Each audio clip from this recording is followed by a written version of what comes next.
The immigration issue had become extremely heated, and it polarized the country. As much as I had discovered myself being at a place where I would see a Hispanic and think of oh, you're illegal, we don't like you.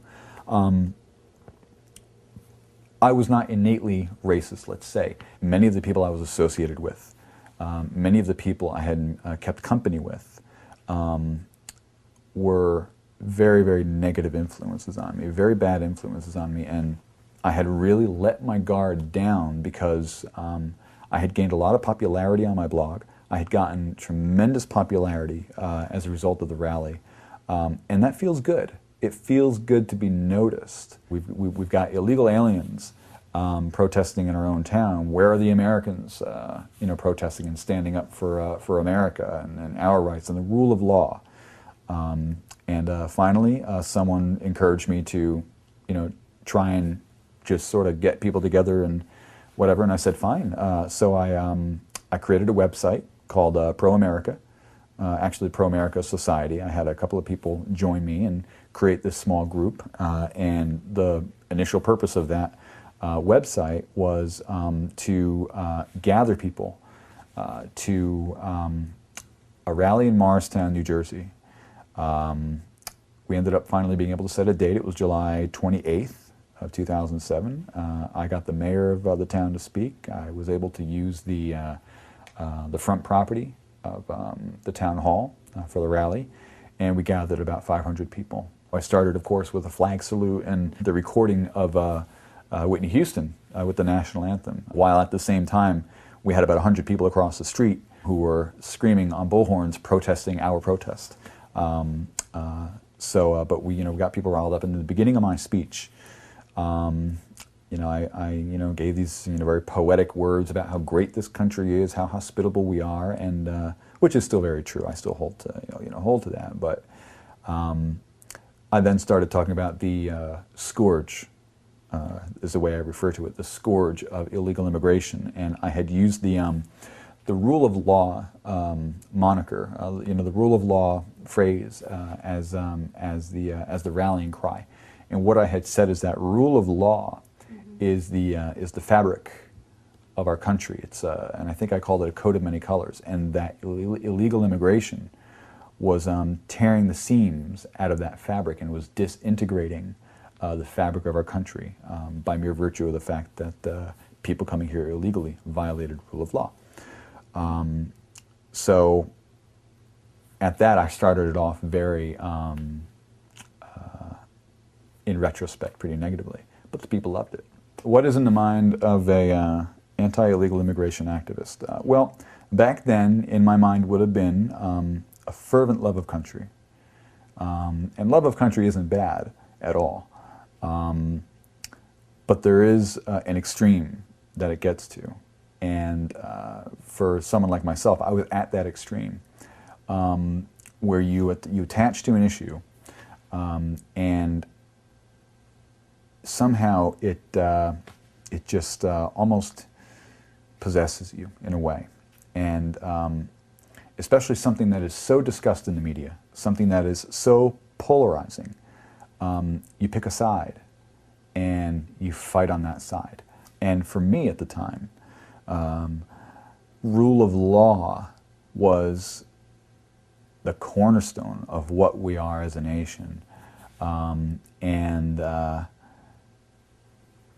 had bought into the rhetoric that, oh, certainly, these illegal aliens, they're violating our rule of law. They're violating our rule of law, and so let's go after them. And it's easy to go after them because illegal aliens,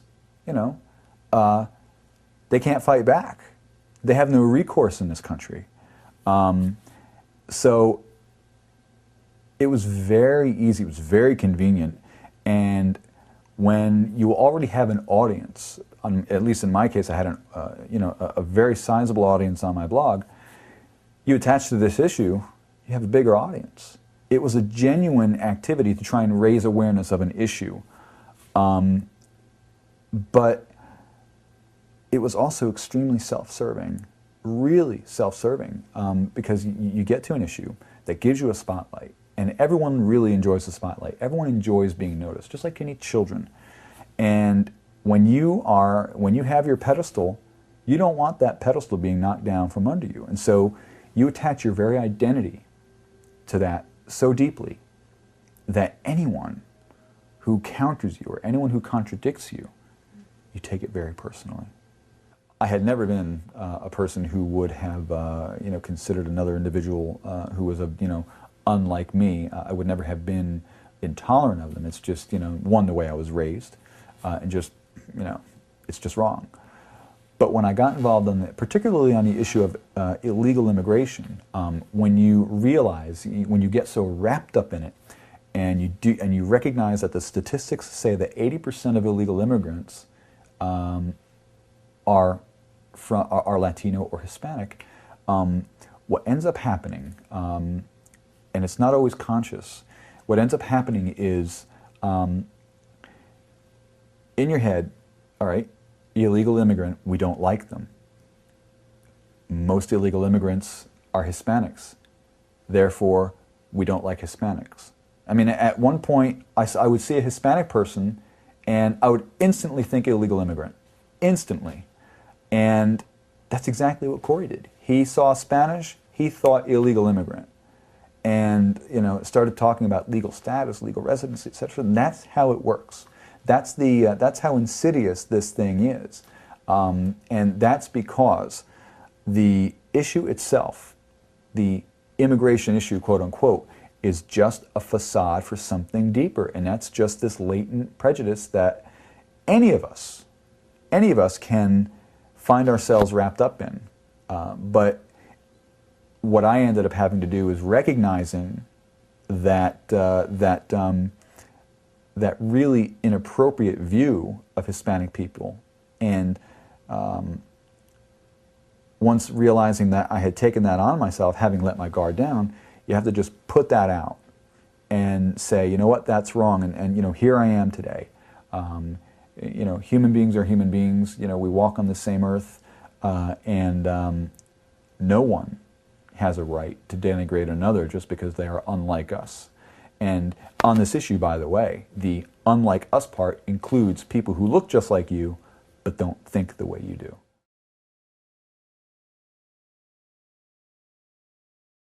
I remember when I was planning the rally, I visited a group of folks up in northeastern New Jersey who were a anti-illegal immigration group. I really forget the name, and I can send the name to you in an email once I look at my files. But I met with the group, and they had some other groups that met there, and nice group of people. But I had said that at my rally, one of the things I want to say is that we are here not only to protest illegal immigration, but also to protest racism. Because I really wanted to try it at that time to be as balanced and as logical and thoughtful as possible. Sort of like, and as it turns out, I was trying to do what Greg Latique did, try to send them away in love, or send them back with love. Such an absurd notion. And so I met with these people, and once I said I want to protest against racism, they were up in arms because they wanted to make sure that the word racism was never mentioned, because they said the biggest problem we have is fighting against the notion that we are racist. And so there was that disagreement. And so, I mean, this was, of course, my rally. I was going to make the decision.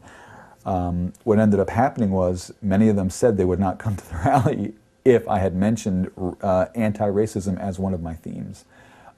It was very peculiar, and I caved in. I took that theme out of my rally. So yeah, you do meet those people who are within at least the same camp, who do hold notions of this is not necessarily about race, and yet there are those who do have racist sentiments who want to make sure that race isn't mentioned at all, because that is the that's what's the word I'm trying to that's the uncovering right there. You mention it, and that's the biggest thing they have to fight against. So it's an issue of exposure at the end of it all, and they don't want that. After a time, it just like in my case, You know, again, I would see a Hispanic person, I would think illegal immigrant, and I would like, oh, I don't like you, you're Hispanic, you're illegal, and it just gets wrapped up that way. And when you went to the meeting to say you wanted to try to distance the movement from racism, were you already in that mode of seeing a Hispanic person and thinking they must be undocumented? Yeah. But I didn't really recognize that until, in many ways, the day of the rally, because it's unconscious so much of the time. And because, I mean, what we try to do, or what we tried to do when I was on the side of anti-illegal immigration, everything's about, let's gather so many statistics and so much documentary evidence to prove our point. And you get so wrapped up in it, you get so knee-deep in all of the numbers and statistics and commentary and listening to all the talking heads and getting involved in making your own comments on blogs and having dialogues back and forth, that it creates this conundrum. It really, what's the word? You get so drunk by it. You get so drunk by it all that the very nature of it gets you when you don't see it. And the very nature of it is just basic old-fashioned intolerance. In this case, it just happened to be intolerance toward Hispanics. And it could have been any group, by the way. If 80% of the immigrants, of illegal immigrants, were, let's say, from Hungary, we'd have hated Hungarians. It was just, that's the way it was. So it's a very complex machine, and it's a very complex and seductive way, that it works. But it can grab you. It can grab you. I mean, we've all caught ourselves doing stupid things and looking back and wonder, why in the world did I do that? Nobody walks on water, but it's that's how it happened. And some people, mind you, are in it because they are solely against Hispanics. Some people are in it because they really hate Hispanics. Others are in it because they have, like I did, the notion of rule of law, but it turns into racism. Because let me tell you about the rule of law thing. If people were genuinely interested in rule of law, genuinely interested in remedying violations of rule of law, the immigration issue would not hardly be on top of the list, because there are violations of rule of law. For example, let's take child abuse. You talk about an inhuman activity, the violation of children. You can't tell me that's not a violation of the rule of law. That's a very violation of morality itself. So why don't people, spend 10 times the energy on that as opposed to the energy they spend on the immigration issue? I consider myself a person of conscience. And when you're in that situation, you think you're doing the right thing, there is a conflict. And within me, there was that conflict. So what I wanted to do, and I recognize, and here's the interesting thing. Even back then, while planning my rally, if I felt the need to come out against racism, I must have back then already recognized that racism was an issue with the anti-illegal immigrant lobby. So, I mean, even perhaps unconsciously back then I recognized it, and only later on consciously did. But I think it's what happens is when you raise that to their consideration, perhaps they realize, yes, this is what it's all about, but I do not want to face it. Because that kind of truth is very, very hard to take if your identity is so tied up in an issue. There's again that psychological complexity of it all, but maybe it's more morally complex. The issue is not about immigration, it's about intolerance, and at the bottom of it all, it's about fear. It's about fear. And what people need to do is get rid of that. Break down barriers, understand that there are greater issues that apply to violations of rule of law. And what people need to do really is change in here. One heart at a time, they've got to change. They've got to be humble. They've got to humble themselves, get a little bit of humility, just a little bit, and begin to transform themselves. And then you take that transformation and you bring that to others. I began to associate with some people who were very active in social justice, and was able to actually meet some of the